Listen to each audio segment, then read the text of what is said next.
Beyond Stage Fright's very special guest today is performance coach Charlotte Tomlinson. She's developed a holistic approach for helping musicians manage performance anxiety and to move on from repetitive strain injury, along with rebuilding their relationship with their instrument after difficult experiences.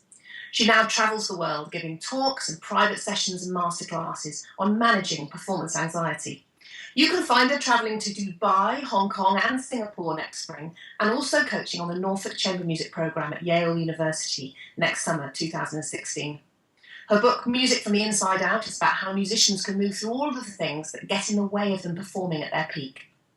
This calling has come about largely from her own experience of teaching and performing as a pianist, piano teacher, chamber music coach, along with a strong background in personal growth, psychology and trainings in different bodywork techniques. Charlotte, you're the mastermind behind this whole series of video interviews, and now tables are turned. So, tell us, what made you decide to set up a video interview series on this topic? I got the idea actually from the United States. It's very common in the States to have what the Americans call online summits, which is to have either video or audio interview series of a number of experts talking about a particular topic. And I thought this was an amazing idea because with Skype and recording software on Skype, it meant that I didn't have to get a team of people together and I didn't have to get loads of funding. I could actually do it on my own and explore a topic that I'm completely fascinated by and therefore raise awareness and all sorts of things. But actually, I realised as soon as I started doing it that this is becoming quite a hot topic at the moment in the musical world at large, and people were starting to really want to talk about it. And the key turning point was when I started, asking various different, high-flying musicians whether they were interested in taking part. The key turning point was Hilary Hahn saying yes. And as soon as that happened, people started being interested, and then I just got a series of amazing people. What about you? Do you suffer from performance anxiety? Well, yes and no. I think if I sort of take it in two parts, there's me as a pianist and me as a speaker and masterclass giver.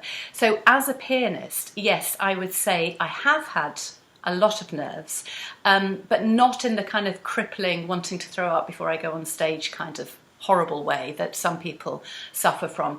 I've had the classic kind of tension, physical tension, not feeling good enough, feeling worried that I wouldn't get repeat work, all of that kind of stuff that I think so many people deal with. I mean, what's actually happened is that I've decided to take a few years off professional playing. I mean, I've been a piano accompanist for years with all the sort of complexities that go on in that world. And what I'm doing now is I'm giving solo performances with music in front of bunches of friends in my studio. So I play music that I want to play, when I want to play it, when I feel ready, have a glass of wine with a few friends, and I can't tell you how much good that's done me. And my playing has freed up so much, and I think I'll probably be going back to more professional playing in due course. So tell us about these talks and masterclasses that you're giving all around the world for managing your performance nerves. Are you advocating a glass of wine in those as well? It's always good to advocate a glass of wine. But let me just tell you first about the nerves with those, because I found really interestingly that I don't actually get nervous when I give those talks, nor do I get nervous when I give the masterclasses. And the big difference is, what I was just saying about playing the piano in front of friends, is when I give those talks, I actually feel as if the audience are my friends, and I tell them that I feel that, and I can actually see them all smile and be quite happy about that idea. So that is the key difference, and in a lot of the interviews that I've given for this series, when people talk about communicating with the audience and really feeling that connection with the audience, it seems to have a big impact on their nerves. I've got two main talks that I do. One is managing your nerves, and the other one is overcoming performance-related injury. And they're pretty much the same thing, really. They're kind of the stuff that gets in the way of musicians playing to their full potential. But interestingly, nerves and performance anxiety is the talk that really hits the nerve with actually hits the nerve, but actually hits the spot with musicians generally, and that's the one that I do most of everywhere I go. Yeah. So in a way, that talk is it's like a sort of setting the scene and giving an idea about the different ways of looking at nerves. And then after that, I give a masterclass. And now I very, very rarely give the talk without the masterclass, because I feel that in fact the masterclass is really the most important bit. You talk about how the theory of it works, but then actually getting people to actually do it must be hard work sometimes.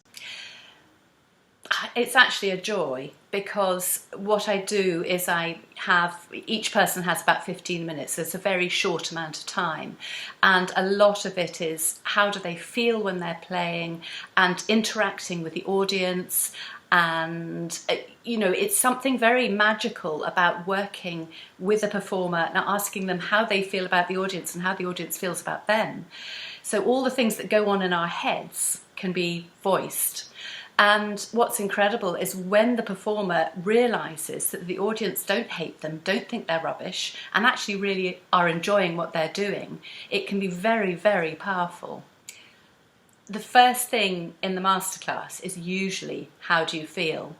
And I'm just thinking at the moment of one key example of a trip I did to Yorkshire recently, and one of the students there was actually white and trembling. She was a violinist and her bow was shaking out in an out of control way, and she was terrified. She was a first year music student and she was very scared about playing to her peers for the first time. So I knew she needed a lot of reassurance. So I talked to the audience and I said, I found about 8 or 9 people and said, what did you think? And they all, every single one said, I liked this, I liked that, I really loved the way she did that. And then I got her playing in a way that she felt more relaxed and more at home. She improved.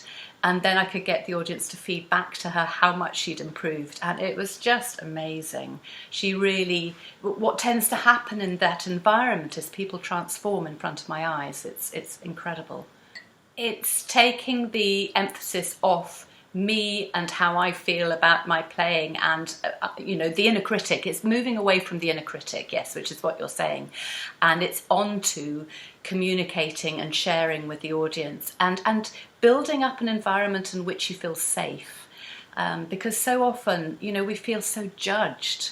And even if that's nothing to do with the audience, if it's just in our head, we somehow have to get beyond that feeling of being judged and not good enough and move into, I want to share something with the audience. So tell me about the sort of people you work with. Students, professionals, amateurs, children?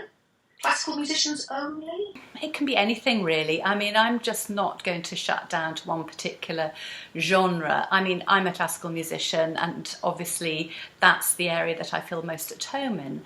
But, recently I was working with folk musicians, I was working with pop musicians. It's all the same stuff. You just have to slightly adapt things depending on whether somebody is a professional or an amateur or a 14-year-old compared to a 20-year-old student. I mean, it's obviously slightly different in some respects, but generally the same things affect all of us. And what was it like interviewing people for Beyond Stage Fright? What were your highlights? Highlights were pretty much every single interview, because I'm gearing up towards doing each interview is a bit like gearing up towards giving a recital. I mean, there's the same sort of jittery feeling of, wow, is it going to be okay? Is the Skype connection going to work? And trying to let go of the perfectionist streak and all of those things. But once I'd actually got online and said hello to somebody in their sitting room, in their practice room or wherever it might be, or hotel room, it was just an absolute joy, and the privilege of hearing and somebody who is right at the top of their profession talking about what goes on in their head, how they manage their nerves, the strategies that they use to manage performance. was just incredible. There was one key disaster, which was that right in the middle of Hilary Hahn's interview, my computer crashed. I just thought, what on earth do I do with that?